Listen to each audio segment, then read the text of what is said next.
কিতা কইতাম অনেক কৌশে আমরা তো কাজ এটা করতেই কাজ তো বন্ধ করা যাইতো না, কারণ আমার এটা অফিস থেকে টাইম বাইন্দা দিছে।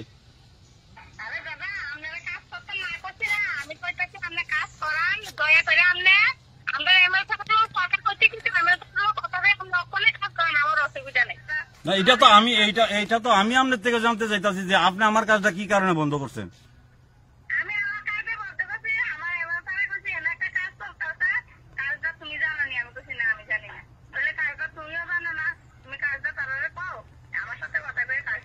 এটা তো আর করাইতাম না মানে কি, আপনি তো আমার অলরেডি যে 2 দিন আগেও তো একবার আপনারা বন্ধ করেছেন, কই আপনারা তো কইছেন না যে কাজ শুরু করেন, আমরা সলিউশন হয়েছে।